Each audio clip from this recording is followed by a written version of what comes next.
그리스도 히브리서 예수 그리스도 26번째로 첫 언약 지상성소의 사명이란 말씀을 증거하겠습니다.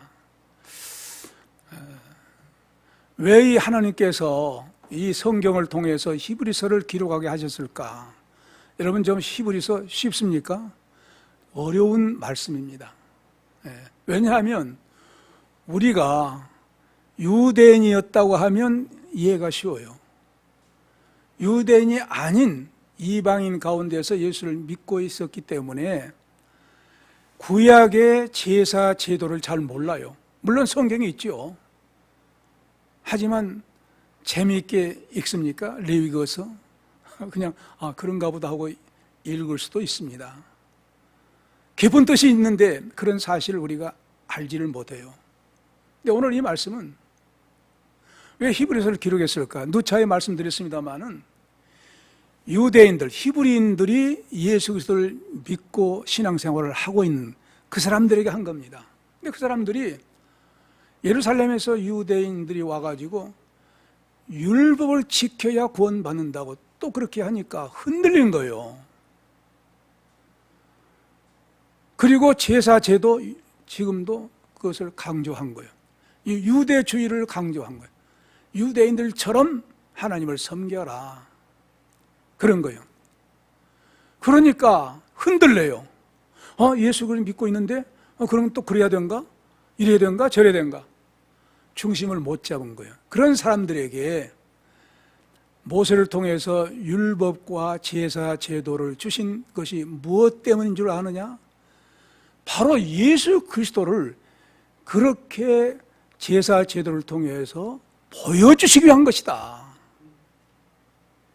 그러므로 모형으로 보여주시고 그건 그림자다.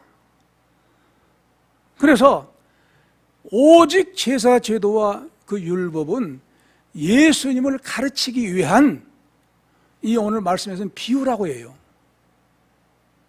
비유라는 거예요. 그 비유는 그 비유 자체보다도 비유가 지칭하고 있는 그 속의 진리가 더 중요한 거예요. 그러니까 제사 제도나 율법을 통해서 예수 그리스도를 이 제사 제도가 말하고 있다. 예수님 십자가에 죽으실 것을 짐승의 죽음을 통해서 보여준 것이다. 예수님께서 뭐라고 했습니까? 십자가상에서 요한복음 19장 30절에 다 이루었노라. 할렐루야. 모든 제사 제도 율법대로 산 사람 없는데 율법을 온전히 지킨 분이 예수님 다 이뤘다는 거예요. 근데 그를 믿으면 제사 지낼 필요도 없이 우리가 율법을 다 행치 못했어도 그분이 행해버렸으니까 그분의 행함에 놀라운 그 은혜를 믿으면 우리도 행한 것처럼 인정해 줘서 우리도 제사를 지낸 것처럼 인정해 줘서 그분이 다 제사가 끝났으니까 그 예수님이다. 그분이 바로 메시아다. 그분이 바로 그렇게 해서 이 세상에 오신 분이다 라는 사실 오늘 이 말씀에서 구체적으로 설명하기 위해서 이 말씀을 기록한 것이에요. 그러니까 지금까지 이스라엘 백성들이 제사 지냈고 성전 중심으로 살아왔던 거 이제 처음에는 성막을 말했어요. 성막을 지어 텐트. 그 다음에 이제 솔로몬을 통해서 성전이 세워지죠. 그대로 진 겁니다. 그 성전이 있게 되면 문이 하나밖에 없어요. 하나 뭘 의미하겠어요? 오직 구원의 문은 하나밖에 없다는 거예요. 문세명은 정상에 올라가려면 동서남북에 다 길이 있다. 그건 이단입니다. 하나밖에 없어요. 그 성전문이 하나란 거예요. 그 들어가면 번제당이 있어요. 번제당 짐승을 잡아서 네 구퉁이 피를 뿌려요. 동서남북 사방에 퍼져야 할 예수 그리스도의 피의 복음은 구원의 복음이다 하는 사실을 보여주고 있는 거예요. 물두멍이 있어요. 아직 성전에 안 들어갑니다. 그 동안에도 잘못한 거 제사장 손 씻어라, 죄 씻어라. 그 다음에 성전 들어갑니다. 이제 왼쪽에는 떡상, 그 다음에 이제 7 촛대, 앞에는 이제 기도 향단, 떡 12개. 이스라엘 백성 날마다 떡, 신령한 생명의 말씀 떡을 먹어라. 예수님은 생명의 빛이다. 7등잔 빛인. 그리고 향단 가서 제사장들이 향불을 피워요. 그 향은 지금 여러분 세상 사람 제사지낼 때 그 향은 전혀 아닙니다. 그건 오래 쓰면 죽어요. 향은 뭘 의미하냐? 기도를 의미해요. 향이 올라가지 않습니까? 향이 향기로운 냄새야. 저는 영적으로 체험해봤어요. 기도하는데 향기로운 냄새가 나는 거예요. 아, 기도를 하나님께서 받으신구나. 요한계시록 8장에 있듯이 하나님께서 제사장들의 기도를 받으신다는 거예요. 그 모형으로 보여준 거예요. 그 다음에 딱 커튼이 가렸어요. 그 지성소요. 대제사장 1년에 한 번밖에 못 들어가요. 못 들어가서 이제 피를 가지고 제단에 뿌리고 중보기도를 하지요. 이런 사실이 전부 예수 그리스도의 십자가 사건을 보여준 사건이다. 예를 들어서 예화다. 예 보여주기 위해서 그렇게 이스라엘 백성들에게 이제 가르쳐 주시기 위한 것이다. 그러므로 그 제사 제도나 이런 그 율법대로 시행한 의식법은 예수님이 땅에 오셔서 십자가에 죽으시기까지 유효하다. 죽으신 다음에는 끝났다. 사명이 끝났다. 할렐루야. 사명 끝났다. 그런데 왜 사명 끝난 그 제사 제도나 의식법에 얽매여서 그래야 또 구원받냐? 그래야 또 하나님을 섬기는 거예요. 이렇게 갈팡질팡 하느냐? 그러지 말라는 거예요. 그래서 이 말씀을 한 겁니다. 그래서 저는 이제 하나님께서 저처럼 하신 말씀은요, 세 가지로 볼 수가 있는데, 개혁할 때까지 의무라는 거예요. 제가 다시 번역한 말씀을 이제 8절부터 읽어보세요. 8절. 성령께서 이것을 보여주신 것은 첫 성막이 서 있는 동안에 지성소의 길이 아직 나타나지 않았다는 것입니다. 9절. 이것은 현재까지의 비유입니다. 예물들과 희생 제물이 드려지는 이것에 관하여는 섬기는 자를 양심으로 온전케 할 수 없습니다. 10절. 먹고 마시는 것들과 함께 다른 갖가지 씻는 것들과 육체의 예법들은 단순히 개혁할 때까지 의무를 가진 것입니다. 이런 말씀이에요.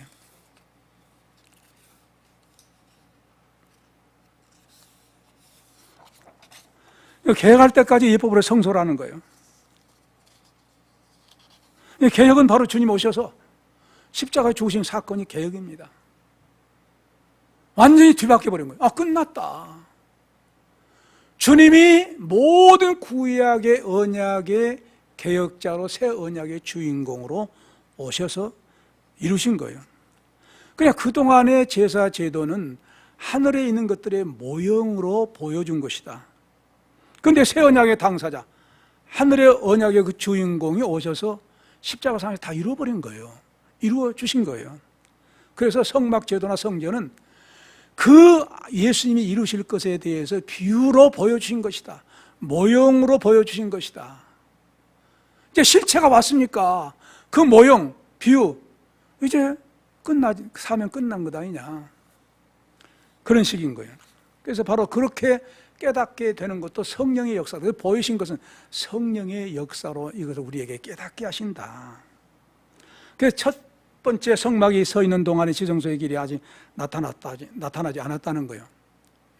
무슨 말이냐 하면 일반 제사장들은 날마다 이제 그 주번대로 그 당번 제도가 세워졌지요. 세워진 대로 이제 성전에 들어가서 떡을 갈아요.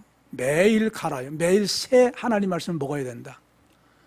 기름도 제공하고 이제 그런 일을 매일 일반 제사장이 이제 향단에 가서 기도해요. 백성들을 위해. 그리고 지성소 못 들어가요. 딱 가려져 있기 때문에. 그런데 대제사장이 1년에 한 번씩 대속죄라고 하죠. 들어가서 이제 피를 뿌리는데 바로 자신의 속죄소 앞에서 자신의 죄를 속죄하기 위해서 피를 뿌린 다음에 두 번 뿌려요. 다시 백성의 죄를 속죄하기 위해서 피를 뿌려요. 이 레위기서 16장에 있어요. 자기 자신을 위해서 먼저 내 죄를 용서해달라고, 그 다음에 백성의 죄를 용서해달라고 피를 뿌려요. 여기서 뭘 발견해요?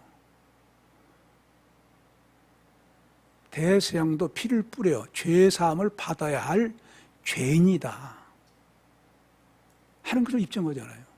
백성들도 죄인이고 대장도 죄인이다. 그런 말씀을 한 거예요. 그런 것을 이제 의미한 거예요. 그런 사실을 이제 이런 구약에서 보여준 성소, 지성소의 모든 제사 제도를 이루기 위해서 예수님께서 오셔서 십자가상에서 7마디 말씀을 하신 그게 가상칠언이라고 그래요.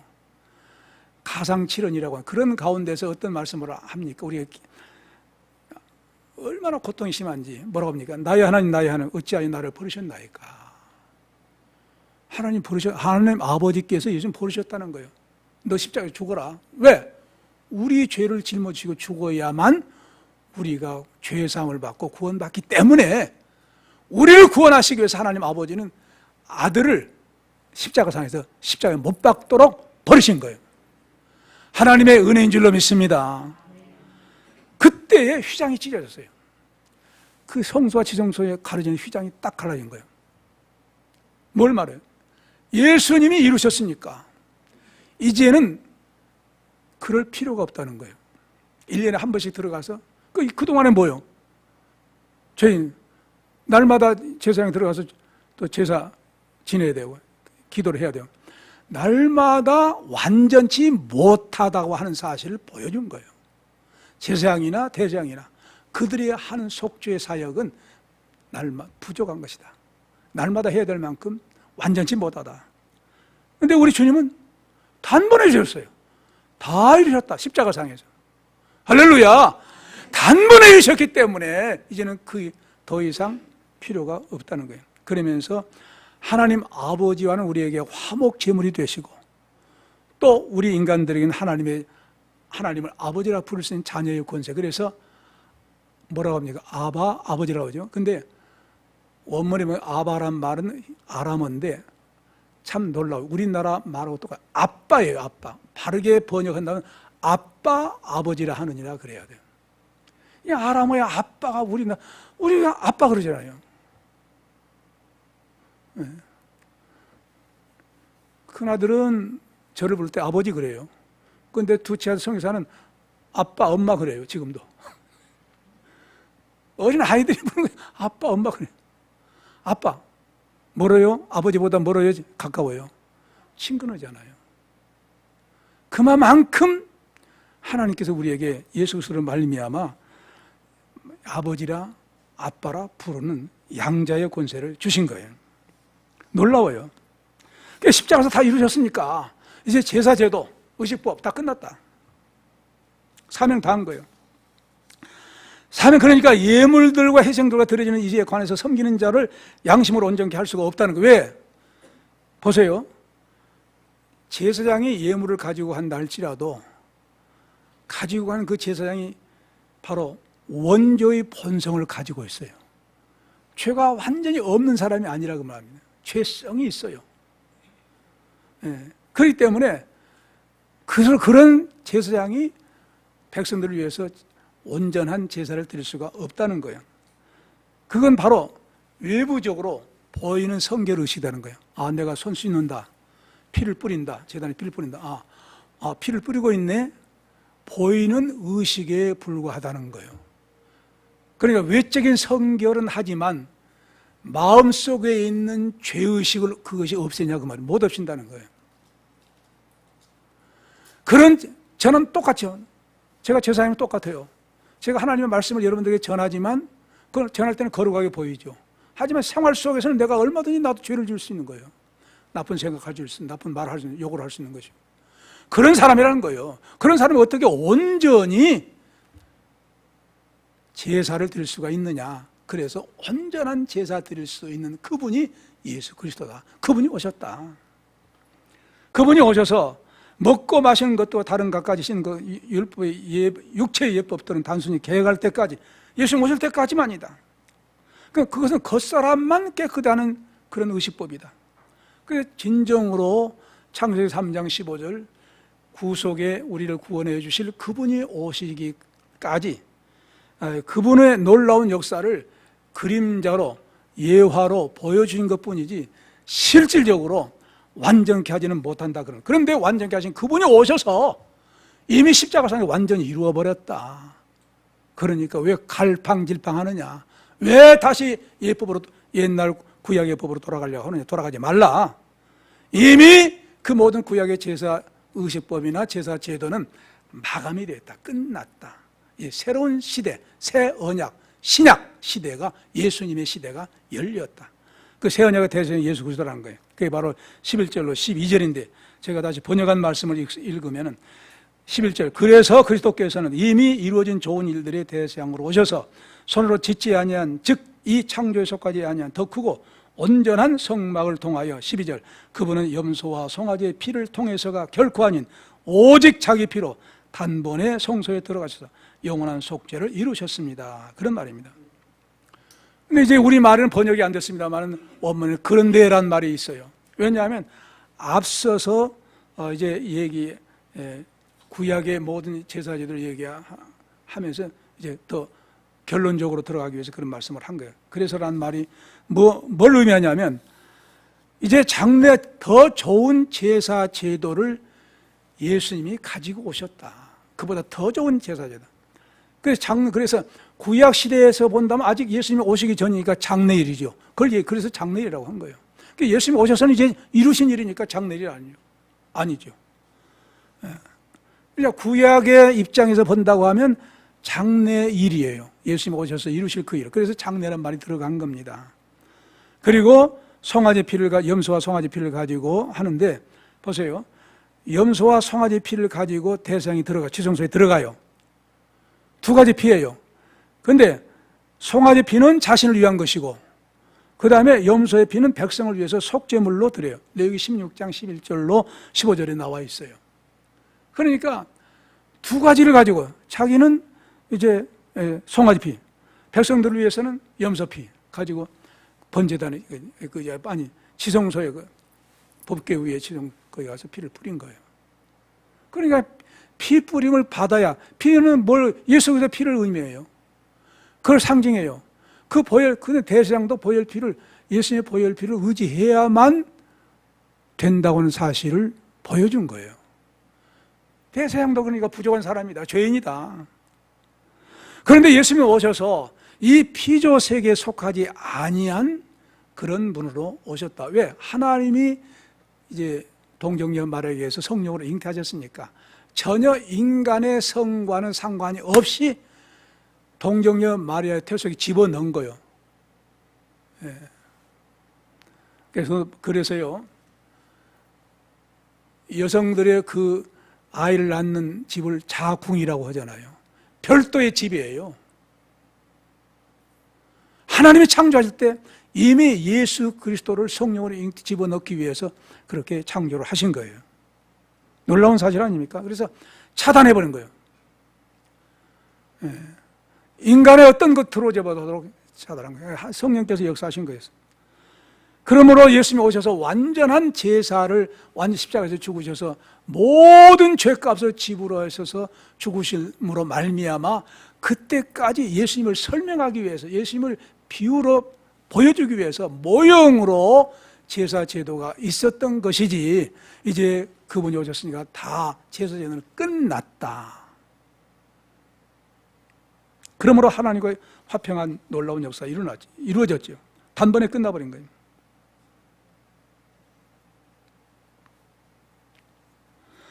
끝나버린 거예요. 그래서 지금까지 제사제도 어디까지나 대속의 십자가를 보여주기 위한 예표고 그림자고, 그걸 가르치기 위한 예화,